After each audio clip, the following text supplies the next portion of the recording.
Hello everyone, कैसे हैं सभी लोग। सब लोग अपनी तैयारी में लगे होंगे। प्रीलिम्स की परीक्षा 13 सितंबर को अब बहुत नज़दीक आ गई है तारीख। सब लोग लगे होंगे अपनी तैयारी में। चलिए, और लगे रहना भी चाहिए, बहुत कम समय बचा है फ्रेंड्स, है ना। तो आज हम लोग नेक्स्ट टॉपिक पे बात करेंगे। आज हम लोग बात करेंगे इंडियन नेशनल कांग्रेस पे, ठीक है। इस पे दे लेते हैं। फॉर्मेशन ऑफ आईएनसी पे आज हम लोग बात करेंगे। उसके पहले हम लोग देखेंगे फ्रेंड्स कि क्या कारण थी कि आईएनसी जैसा प्लेटफॉर्म लाना पड़ा। 1885 में ऐसी क्या ज़रूरत पड़ गई कि आईएनसी का फॉर्मेशन करना पड़ा। ठीक, जब आईएनसी का फॉर्मेशन हुआ फ्रेंड्स, तो आपको पता होना चाहिए उस समय भारत के वाइसरॉय थे Lord Dufferin. Okay, Lord Dufferin ने ही आईएनसी के बारे में कहा था कि ये ग्रुप ऑफ इसमें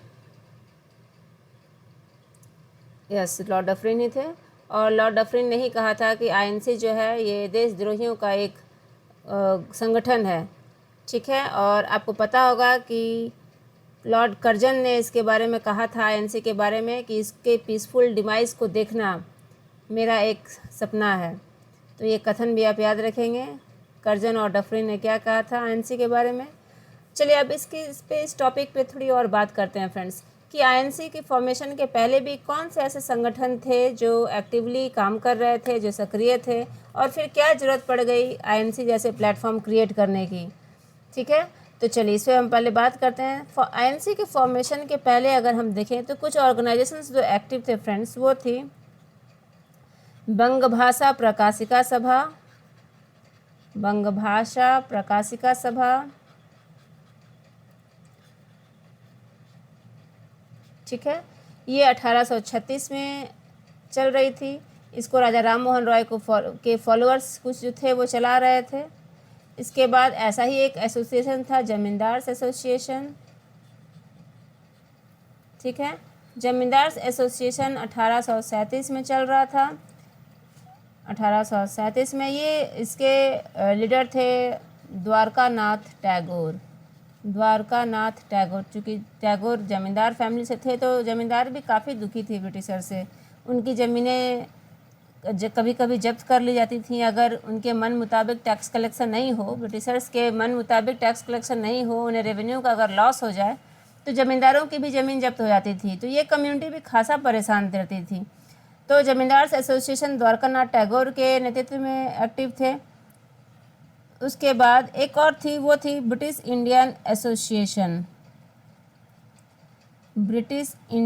एसोसिएशन, और इसके प्रेसिडेंट थे फ्रेंड्स राधाकांत देव। ये 1851 में ये एसोसिएशन बनी थी और इसके प्रेसिडेंट थे राधाकांत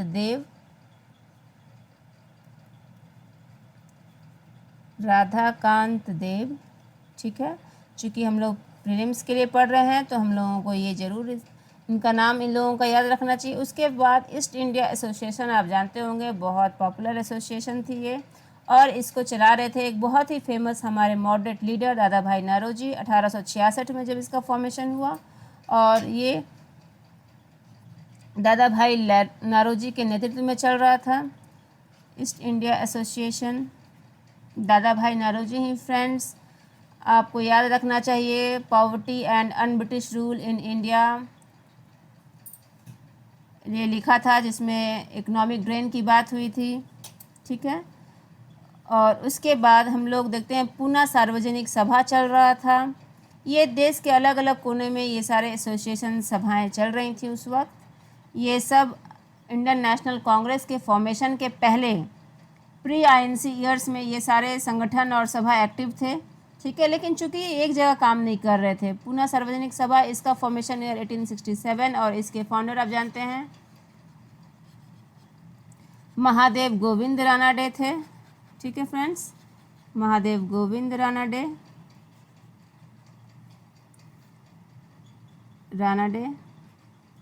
इसके बाद नेक्स्ट इंडियन लीग, हम लोग जानते हैं इंडियन लीग 1875 में सक्रिय थी, और इसके लीडर थे शिशिर कुमार घोष, ठीक है। ये इसके लीडर बहुत ही पॉपुलर लीडर थे हमारे शिशिर कुमार घोष। लाइकवाइज और भी कुछ संगठन थे जो अलग अलग जगहों पर एक्टिव थे, और वो था Indian association of Calcutta, Indian association of Calcutta, और इसको भी लीड कर रहे थे एक moderate leader, association of Calcutta, ठीक है। और इसको लीड कर रहे थे सुरेंद्र नाथ बैनर्जी। ओके फ्रेंड्स, इनको भी याद रखिएगा, ये हमारे बाद के मॉडरेट लीडर्स हैं सब, सुरेंद्र नाथ बैनर्जी, दादा भाई नारोजी, जो हम लोग आईएनसी में इनके बारे में पढ़ने को मिलता है, आगे पढ़ेंगे भी हम लोग। और उसके बाद मद्रास महाजन सभा भी एक सभा थी जो साउथ इंडिया में फंक्शन कर रही थी, मद्रास महाजन सभा, ठीक है। ये 1884 में 1884 में काफ़ी एक्टिव थी, और इसके लीडर थे मद्रास महाजन पी आनंद चार्लू, ठीक है। उन दिनों ये साउथ इंडिया में काफ़ी एक्टिव थे और एक बड़ा चेहरा थे। उसके बाद बॉम्बे प्रेसिडेंसी एसोसिएशन का आपने नाम सुना होगा, जिसके साथ बदरुद्दीन तैयब जी, फिरोज शाह मेहता, ये लोग जुड़े हुए थे। बॉम्बे प्रेसिडेंसी एसोसिएशन, ठीक है। ये 1885 में ये एसोसिएशन सक्रिय था, और इसके साथ नाम जुड़ा था फ्रेंड्स बदरुद्दीन तैयब जी का।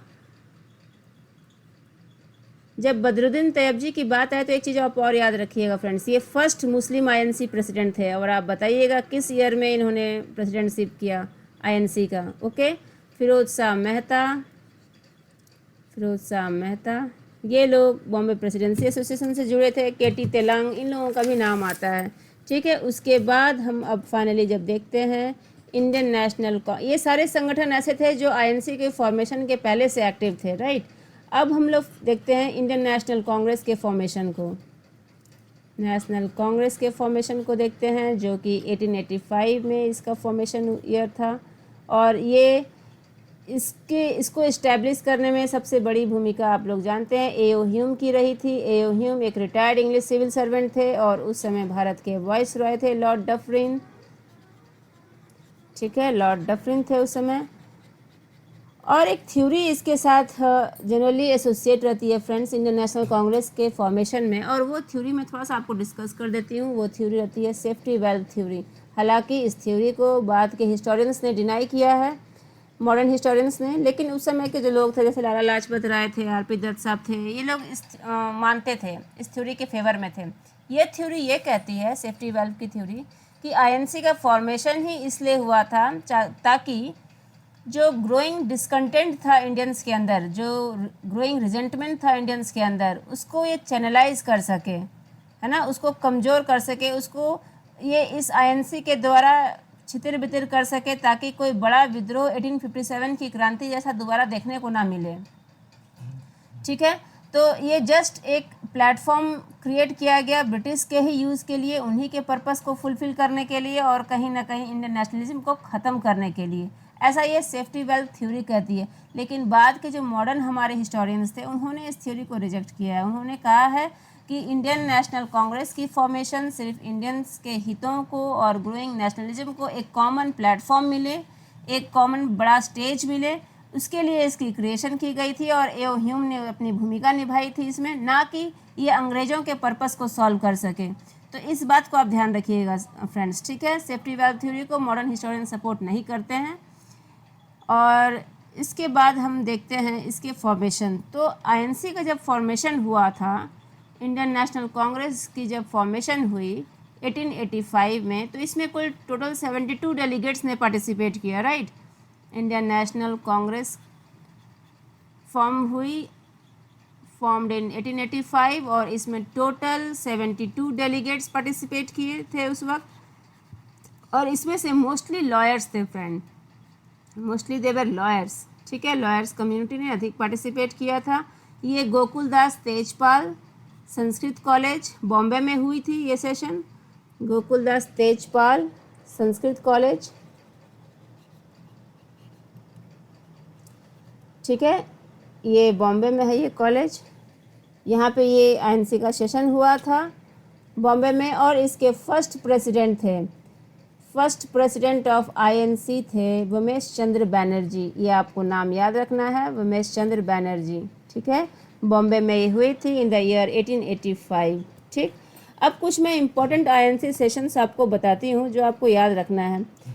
इस पे ये प्रीलिम्स के लिए बहुत इम्पॉर्टेंट है ये टॉपिक, और ये सेक्शन बेहद इम्पॉर्टेंट है, ये स्टार मार्क है। ऑलराइट, तो देखिए मैं ईयर लिखती हूँ यहाँ पे। आप वैसे भी जब प्रीलिम्स का एग्ज़ाम देने जाएँ फ्रेंड्स, तो आप एक बार ज़रूर देख लें आईएनसी का सेशन, उसका ईयर को देख लें, उसके प्रेसिडेंट को देख लें, प्लेस को देख लें, और आउटकम को ज़रूर देख लें।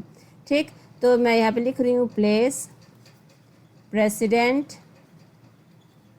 और यहाँ रिमार्क्स लिख रही हूँ। ओके, अच्छा एक चीज़ और, आप जब एग्ज़ाम देने जाएं तो एक चीज़ पर और गौर करें कि टोटल 2 आईएनसी के सेशन बिहार में हुए थे। ठीक है, एक 1912 वाला बांकीपुर पटना में, और एक 1922 में गया में।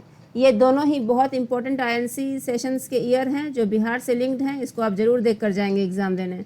ठीक है, अब मैं यहाँ पे लिख रही हूँ जैसे 1885 में आईएनसी की फॉर्मेशन हुई। ये मीटिंग हुई दिसंबर महीने में 1885 में बॉम्बे में, और उस समय प्रेसिडेंट थे उमेश चंद्र बैनर्जी। ठीक है, ये कि हालांकि ये बात कि हमारे मॉडरेट लीडर होते हैं, अभी मॉडरेट का ही ये रोल प्ले करते हैं डब्ल्यू.सी. बैनर्जी, और इस तरह से ये फर्स्ट आईएनसी प्रेसिडेंट थे, तो इसलिए इम्पोर्टेंट है first INC president. Right friends, उसके बाद हम बात करते हैं सेकंड आईएनसी प्रेसिडेंट। 1886 में जब आईएनसी सेशन कलकत्ता में हुई, तब उस समय प्रेसिडेंट बने दादा भाई नारोजी। ठीक है, ये भी मॉडरेट लीडर थे दादा भाई नारोजी।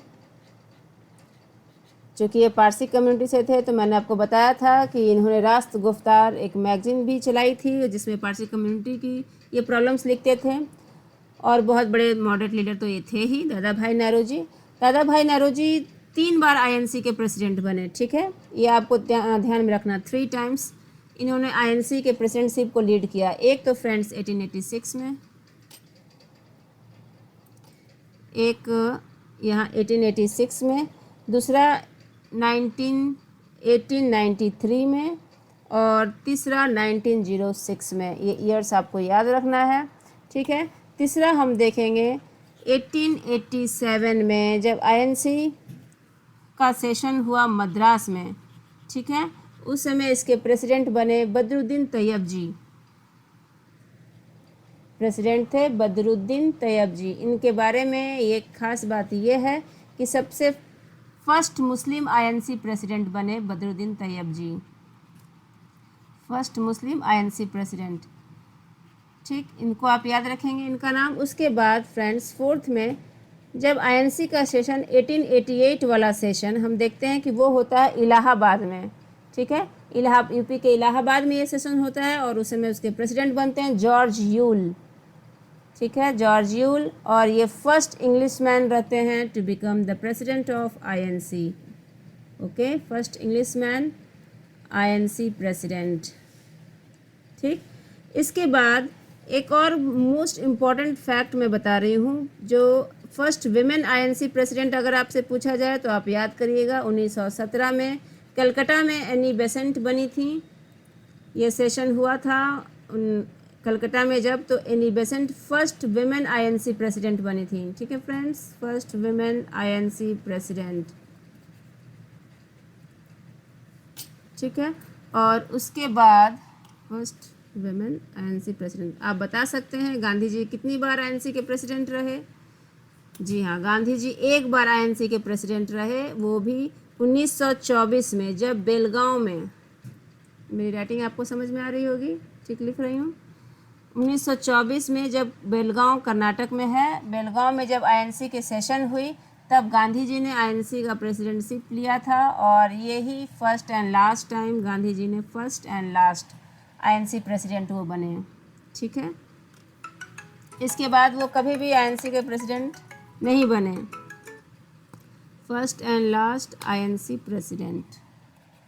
ठीक है, लास्ट टाइम मतलब Gandhi ji first and last time INC president. इसके बाद गांधी जी ने कभी भी आईएनसी का प्रेसिडेंटशिप नहीं लिया। और एक इम्पॉर्टेंट पॉइंट्स आप नोट करके रखिए कि 1890 में जब आईएनसी का सेशन हुआ तो कादम्बिनी गांगुली, आप नाम सुनते होंगे हिस्ट्री की किताबों में, आपने सुना होगा कादम्बिनी गांगुली, जो फर्स्ट ग्रेजुएट थी कलकत्ता यूनिवर्सिटी की, first women graduate Kadambini Ganguly, ये फर्स्ट वुमेन ग्रेजुएट थी friends, first women graduate from Calcutta university. इन्होंने आईएनसी सेशन को एड्रेस किया था। Okay, first women graduate from Calcutta university. उन दिनों महिलाओं का ग्रेजुएशन करना बहुत बड़ी बात थी, ऑलमोस्ट इम्पॉसिबल जैसी चीज़ थी 1890 वगैरह के दौर में। और उस दौर में कादम्बिनी गांगुली पहली वुमेन ग्रेजुएट थी कलकत्ता यूनिवर्सिटी की जिन्होंने आईएनसी सेशन को एड्रेस किया था। अगर आपसे पूछा जाए, ये तो एक पॉइंट है, अगर आपसे पूछा जाए कि किसने मैक्सिमम टाइम आईएनसी के प्रेसिडेंटशिप की कमान संभाली थी, तो वो थे मदन मोहन मालवीय। मदन मोहन मालवीय जो थे फ्रेंड्स, वो 4 बार आईएनसी के प्रेसिडेंट रहे, 4 टाइम्स आईएनसी प्रेसिडेंट रहे। मैं यहाँ पे ईयर लिखती हूँ, देखिए आप इसको ऐसे याद कर लीजिएगा। 1909 में, ठीक है, फिर 1918 में, फिर 1930 में और 1932 में, ठीक है, 1932 में। इसको आप ऐसे याद रखिएगा, 9 से 18, फिर 30 और 32, ठीक है। तो 4 बार मदन मोहन मालवीय आईएनसी के प्रेसिडेंट रहे। ये इम्पोर्टेंट क्वेश्चन है, इसमें आपको अक्सर ये क्वेश्चन पूछ लिया जाता है एग्जामों में, आपको इस पर ध्यान देना है। अब हम लोग आईएनसी की बात करते हैं। आईएनसी के अंदर फ्रेंड्स देखिए 2 सेक्शन थे, है ना। एक तो मॉडरेट्स का था, तो उन्होंने मॉडरेट फेज में हम लोग क्लासीफाई करते हैं। दूसरा था एक्सट्रीमिस्ट फेज, तो इसको एक्सट्रीमिस्ट फेज में क्लासीफाई करते हैं, ठीक है। मॉडरेट फेज का ईयर था वो 1885 से 1905 तक था, और एक्सट्रीमिस्ट का जो फेज था वो 1905 से लेके 1918 तक था, ठीक। उसके बाद से एक्सट्रीमिस्ट लीडर्स करीब करीब अपनी भूमिका ख़त्म कर देते हैं। अगर हम बात करेंगे मॉडरेट फेज की, अगर हम बात करेंगे तो मॉडरेट्स का जो मेथडोलॉजी थी फ्रेंड्स, आप इसको शॉर्टकट में याद रखें, वो 3P मेथड में विश्वास रखते थे, है ना। 3P मेथड यानी कि कौन सी है 3P मेथड? पेटिशन, कि हम पेटिशन पे पेटिशन देंगे, अंग्रेज एक दिन हमारी बात आज नकल ज़रूर सुनेंगे, इस मेथडोलॉजी को मानते थे। प्रेयर, बहुत पेशेंस वाले ये लीडर्स थे। और प्रोपेगेंडा, ठीक है, प्रोपेगेंडा भी बहुत कॉन्स्टिट्यूशनल तरीके से। ये 3 मेथड ये अपनाते थे अपनी बात को रखने के लिए, ठीक। और आगे देखिए कि इनके डिमांड्स आखिर क्या क्या थे, मॉडरेट्स के डिमांड्स क्या क्या थे।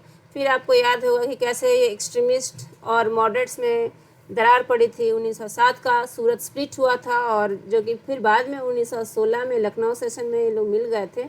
लेकिन बाद में कैसे कैसी गतिविधियाँ चली, पार्टीशन ऑफ बंगाल से ही कैसे डिफरेंसेस इनमें दिखने को मिला, जो फाइनली सूरत स्प्लिट में ज़्यादा अलगाव हमें देखने को मिलता है, उसको भी हम लोग कवर करेंगे। फर्स्ट हम लोग देखते हैं कि आखिर मॉडरेट लीडर्स की ऐसी क्या डिमांड्स थी, ठीक है। तो डिमांड्स ये बहुत ज़्यादा तो डिमांड्स नहीं करते थे, बस इनकी डिमांड ये थी कि इलेक्शंस इंट्रोड्यूस हो लेजिस्लेचर्स के अंदर, इलेक्शंस इन लेजिस्लेचर्स ये चाहते थे, ठीक है। ये चाहते थे कि 2 इंडियन मेंबर्स हो वाइसरॉय को एग्जीक्यूटिव काउंसिल में, 2 Indian members in viceroy executive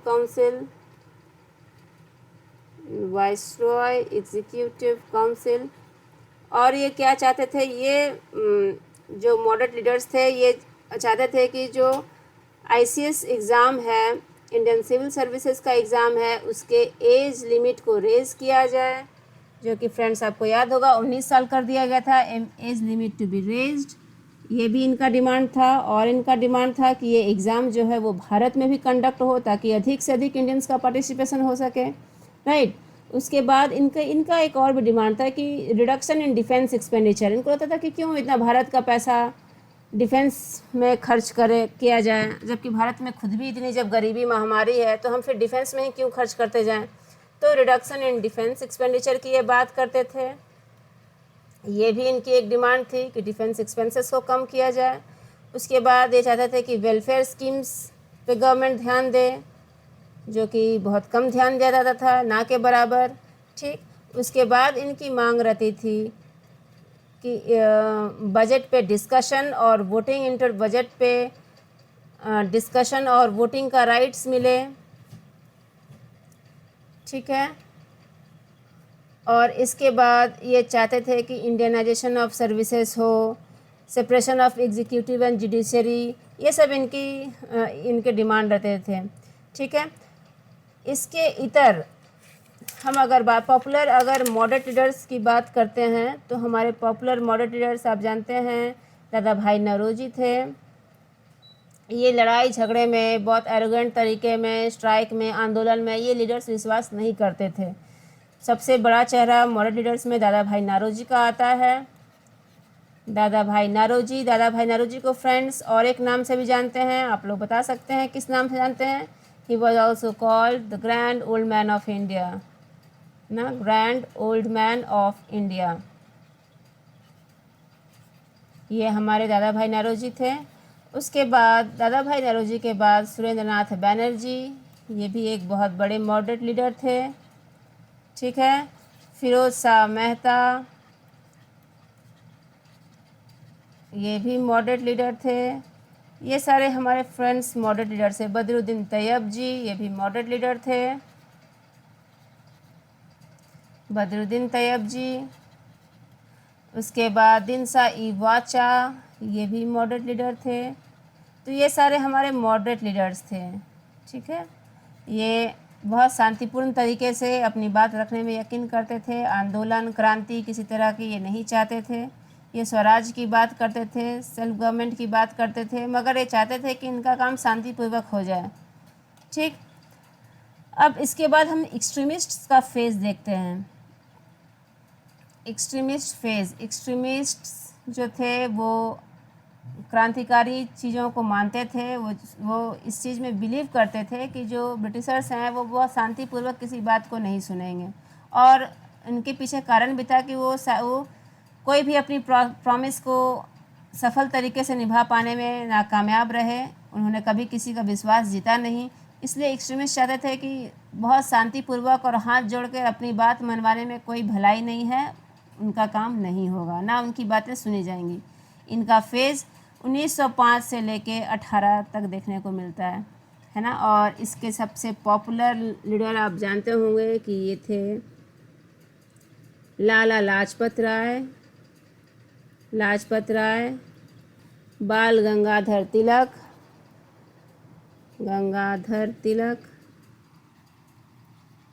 Bipin Chandrapal, और कुछ समय तक औरबिंदो घोष भी एक्सट्रीमिस्ट लीडर्स में रहे। औरबिंदो घोष,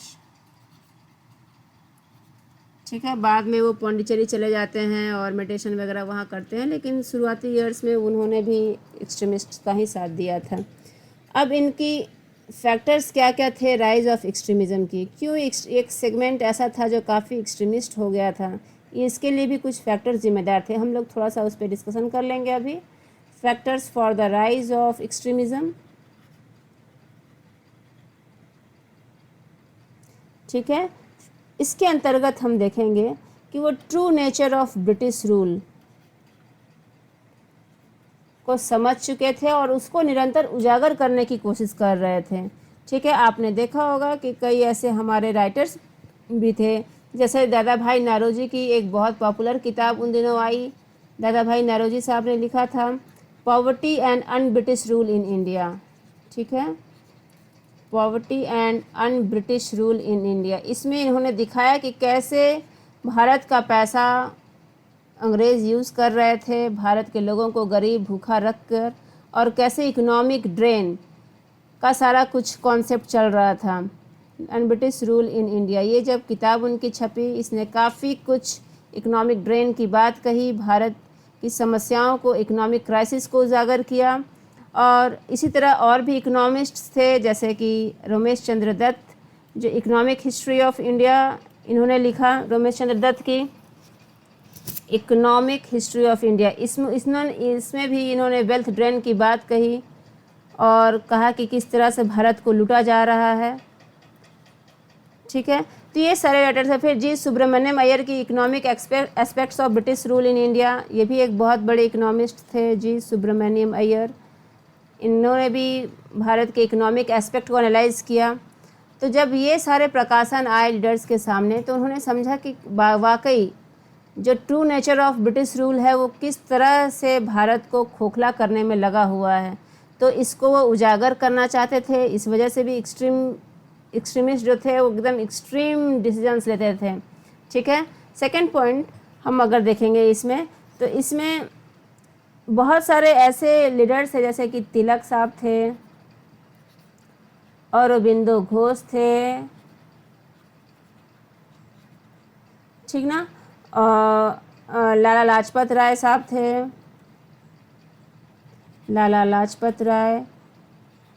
इन्होंने मॉडरेट फेज को देखा हुआ था। जो 1885 से 1905 तक मॉडरेट्स का जो फेज चला था उसके उन्होंने देखा कि ये कितना स्लो है और इस पे अंग्रेज़ों की प्रतिक्रिया भी कितनी उसको वो लोग भी कितने नेगलेक्ट के भाव से देखते हैं, वो भी सीरियसली नहीं लेते हैं इनके डिमांड्स को। और जब ये काफ़ी स्लो रास्ते से ये गुजरता है, मॉडरेट्स का जो इतने सालों का कार्यकाल रहता है, इससे एक्सट्रीमिस्ट भी जज कर रहे होते हैं। उन्होंने तभी एक्सट्रीमिस्ट होने के लिए एक्सट्रीमिज़म का फैसला लिया। ठीक है, तो ये पीरियड को जब उन्होंने गौर किया और उनके स्लो गतिविधियों को गौर किया तो उनसे वो सेटिस्फाई नहीं हुए उनके वर्किंग से। उनको लगा कि ये कुछ बड़ा करना पड़ेगा। तो ये लीडर सोचे कि नहीं, अब हमें एक्सट्रीमिस्ट फेज़ को स्टार्ट करना पड़ेगा और हमें अपने तरीक़ों को वही क्रांतिकारी और रिवोल्यूशनरी तरीके से बात करनी पड़ेगी ताकि काम हमारा बने, हमारे डिमांड्स एक्सेप्ट हों, क्योंकि अत्याचार की तोती मची हुई थी उन दिनों। अब इसमें तीसरा पॉइंट और है कि इंटरनेशनल इन्फ्लुएंसेस भी काफ़ी एक हद तक प्रभावी हैं इसमें। इंटरनेशनल इन्फ्लुएंसेस की अगर हम बात करें तो उन दिनों जापान ने रसिया को हराया था। तो एक मिथ ख़त्म हुई कि यूरोपियन अलमाइटी नहीं है, यूरोपियंस ऑल पावरफुल नहीं हैं। जापान जैसे एशियाई देश ने रसिया जैसी कंट्री को हटाया था, है ना। Japan defeated Russia.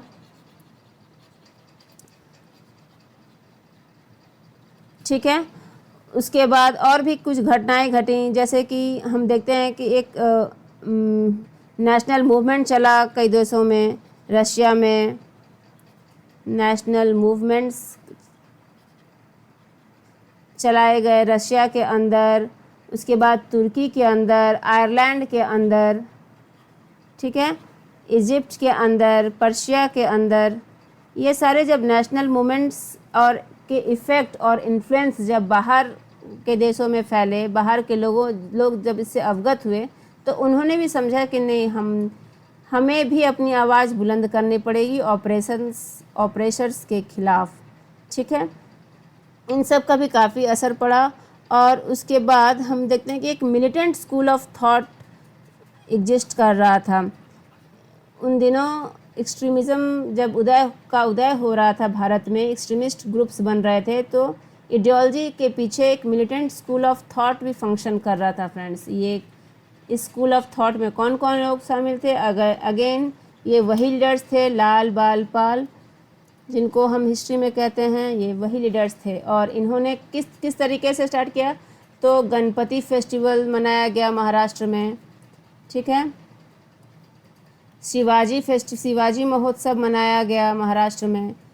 ये तो सिर्फ फेस्टिवल के नाम पे लोगों को एकजुट करना था, उन्हें एकत्रित करना था ताकि ये लोग अपनी आइडियोलॉजी को, अपने इस एक्सट्रीमिज़म के फेस को और मजबूत कर सकें, जिस वजह से इस तरह के आयोजनों का आयोजन होता था। और इसमें तिलक साहब, बाल गंगाधर तिलक बढ़ चढ़कर पार्टिसिपेट करते थे महाराष्ट्र के अंदर। इसके बाद कई जर्नल्स भी उन्होंने निकाले। अगर हम बीजी तिलक साहब की बात करें तो उन्होंने कई जर्नल्स निकाले, जैसे केसरी, मराठा। इससे भी वो अपने क्रांतिकारी विचारों को रखते थे, ठीक है। और एक उन्होंने और ऑथर किया था, he has also authored Gita Rahasya, ठीक ना। ये पीटी के पॉइंट से इम्पोर्टेंट है फ्रेंड्स, ठीक है। केसरी और मराठा के जर्नल्स ये बीजी तिलक निकालते थे और गीता रहस्य को भी उन्होंने ऑथर किया था। लाला लाजपत राय सिमिलरली पंजाब में, लाला लाजपत राय पंजाब वाले क्षेत्र में काफ़ी एक्टिव थे। बाल गंगाधर तिलक महाराष्ट्र वाले, पाल कलकत्ता वाले रीजन में काफ़ी एक्टिव थे। तो ये लोग अपना अपना काम कर रहे थे। और उसके बाद एक तरह से हम और देखें, कुछ हद तक जो कंजर्वेटिव पॉलिसीज़ थी ना उन दिनों की 1905 की, वो भी जिम्मेदार थी, क्योंकि एक्सट्रीमिज़म का उदय 1905 में हुआ था और उस समय भारत के वायसरॉय थे लॉर्ड कर्जन। ठीक है, conservative policies of Lord Curzon भी कुछ हद तक जिम्मेदार रहीं। ठीक है, और वो कौन सी ऐसी पॉलिसीज थी जो रिस्पॉन्सिबल थी इसके लिए? वो थी सबसे बड़ा, अगर हम बात करेंगे बड़ा और भरकम, ये तो था पार्टीशन ऑफ बंगाल।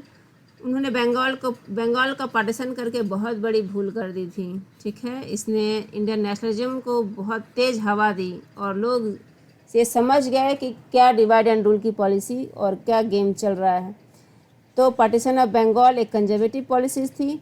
सेकंड थी कि एक उसने यूनिवर्सिटी कमीशन भी अपॉइंट किया, जिसने इंडियन यूनिवर्सिटीज़ की ऑटोनॉमी को ख़त्म कर दिया। ठीक है, यूनिवर्सिटी कमीशन 1902 में अपॉइंट हुई। तो ये सारे उसके कंजर्वेटिव पॉलिसीज़ थे जिसने एक्सट्रीमिज़म को और हवा दिया। ठीक है, इसके बाद हम देखते हैं कि पार्टीशन ऑफ बंगाल तो हुआ ही, और पार्टीशन ऑफ बंगाल के प्रोटेस्ट में नेक्स्ट टॉपिक हम बात करते हैं फ्रेंड्स। इसके प्रोटेस्ट में, चूँकि पीटी नज़दीक है, जल्दी जल्दी आप लोगों का रिवीजन हो जाए। पार्टीशन ऑफ बंगाल के प्रोटेस्ट में रक्षाबंधन का फेस्टिवल मनाया गया बंगाल में, और स्वदेशी एंड बॉयकॉट। चूँकि ये डिसीजन पार्टीशन ऑफ बंगाल का तो 1903 में ही ले लिया गया था, मगर इसको इम्प्लीमेंट अक्टूबर 1905 में किया गया। और जब इसको इम्प्लीमेंट किया गया तो स्वदेशी एंड बॉयकॉट मूवमेंट जोर शोर पर था। इसे भाईचारे का प्रतीक बना ये मूवमेंट। हिंदू मुस्लिम आपस में एक दूसरे को राखी रक्षाबंधन के त्यौहार के रूप में मनाए। ठीक है, स्वदेशी एंड बॉयकॉट मूवमेंट, जब आईएनसी, इससे रिलेटेड आईएनसी सेशंस की भी हम लोग एक बार डिस्कशन कर लेते हैं। जब आईएनसी का सेशन हमारा 1905 में हुआ, ये 1905 वाला सेशन कहाँ हुआ था फ्रेंड्स? बनारस में, और इसके प्रेसिडेंट थे गोपाल कृष्ण गोखले। उस सेशन में कंडेम्ड किया गया पार्टीशन ऑफ बंगाल को। ठीक है, इसके बाद 1906 में आईएनसी का सेशन जब 1906 में हुआ तो दादा भाई नारोजी कलकत्ता के अंदर हुआ, और दादा भाई नारोजी जब इसको लीड किए, इसने आईएनसी का गोल सेल्फ गवर्नमेंट या स्वराज डिक्लेयर किया। ठीक है, declared the goal of INC as Swaraj और सेल्फ गवर्नमेंट। ठीक है फ्रेंड्स, यहाँ पे सेल्फ गवर्नमेंट का मतलब ये नहीं है अंग्रेज़ों से आज़ादी। ठीक है, मतलब उनको वो इतने सिर्फ मौलिक अधिकार मिल जाएं, भले ही वो ब्रिटिश एडमिनिस्ट्रेशन के अंदर ही रहें, लेकिन इतने मौलिक अधिकार बन जाएं कि वो अपने कुछ फैसले ले सकें। यहाँ बस सेल्फ गवर्नमेंट का यही मतलब है। ठीक है, बाद में ये बहुत बड़ा एक गोल हो जाता है, लेटर आईएनसी सेशंस में हम लोग देते हैं, बट लेकिन यहाँ तक 1906 में सेल्फ गवर्नमेंट का मतलब इंडिपेंडेंस और आज़ादी ब्रिटिश रूल से, ये इसका मतलब नहीं है। इसका मतलब है एक छोटी सी ऑटोनॉमी चाहिए जिसके अंतर्गत ये लोग अपने काम कर सकें, भले ही ब्रिटिश का एडमिनिस्ट्रेशन रहे तो रहे। तो ये बात थी। ठीक, और 1906 के बाद हम देखते हैं कि 1907 आते आते किस तरह से एक्सट्रीमिस्ट्स और मॉडरेट्स, एक्सट्रीमिस्ट एंड मॉडरेट्स अलग अलग हो जाते हैं, उनकी विचारधारा अलग अलग हो जाती है। मॉडरेट्स जो चाहते हैं वो तिलक को, बाल गंगाधर तिलक की विचारधारा से सहमत नहीं होते हैं, और इस तरह से ये लोग अलग हो जाते हैं। तो अलग आईएनसी में दो ग्रुप हो जाती है, एक्सट्रीमिस्ट अलग हो जाते हैं आईएनसी से, मॉडरेट्स अब आईएनसी को लेकर आगे बढ़ते हैं। हालांकि इसको सूरत स्प्लिट के नाम से, जबकि आईएनसी सेशन 1907 का सूरत में हुआ था, इसलिए इस घटना को सूरत स्प्लिट के नाम से जानते हैं हिस्ट्री में। ठीक है, और इस समय प्रेसिडेंट थे रास बिहारी घोष। ये इम्पॉर्टेंट टॉपिक है और ये लेक्चर भी बहुत इम्पोर्टेंट फ्रेंड्स। रास बिहारी घोष इसके प्रेसिडेंट थे सूरत स्प्लिट। हालांकि जो मॉडरेट्स और एक्सट्रीमिस्ट थे ये 1916 के बाद में ये रीयूनाइट होते हैं 1916 में, जब लखनऊ सेशन होता है आईएनसी का, तो फिर से ये लोग रीयूनाइट हो जाते हैं। ठीक है, अब हम देखेंगे कौन कौन से लीडर्स, जब हमारा ये स्वदेशी और बॉयकॉट मूवमेंट चल रहा था तो कौन से लीडर्स कहाँ एक्टिव थे। ठीक है, एक नज़र इसको देख लेते हैं। जैसे कि अगर हम बंगाल की बात करें तो वहाँ पे अश्विनी कुमार दत्त एक्टिव थे। ठीक है, और अगर हम पंजाब की बात करें तो वहाँ लाला लाजपत राय वो एक्टिवली पार्टिसिपेट कर रहे थे। अगर हम दिल्ली की बात करें तो सैयद हैदर रजा का पार्टिसिपेशन था वहाँ से। और मद्रास से चिदम्बरम पिल्लई काफ़ी एक्टिव थे इस मूवमेंट में, चिदम्बरम पिल्लई। ठीक है फ्रेंड्स, और आंध्रा से हम जानते हैं टी प्रकाशम, जिनको आंध्र केसरी भी बोलते हैं। आंध्रा से टी प्रकाशम, ये काफ़ी एक्टिव थे, आंध्र केसरी के नाम से भी हालांकि इनको जाना जाता है। और महाराष्ट्र से हम जानते हैं कि महाराष्ट्र से एक्टिव थे हमारे बीजी तिलक साहब। ठीक, तो ये सारे लीडर्स थे जो स्वदेशी मूवमेंट के समय अलग अलग जगहों से एक्टिव थे। ठीक है फ्रेंड्स, आज आप इतना ही रिवाइज करिए, काफ़ी यूज़फुल लेक्चर है पीटी पॉइंट ऑफ व्यू से। और हम लोग नेक्स्ट सेशन में बात करेंगे मॉर्लेमेंटो रिफॉर्म्स के बारे में। मॉर्लेमेंटो रिफॉर्म्स 1909 की, इसके बारे में बात करेंगे। और उसके बाद हम लोग गांधीयन फेज की बात करेंगे। ठीक है, चलिए till then goodbye everyone, keep learning. आप लोग सब तैयारी करें मन लगा के, फिर मिलते हैं नेक्स्ट लेक्चर में नेक्स्ट टॉपिक के साथ। Goodbye, bye bye everyone.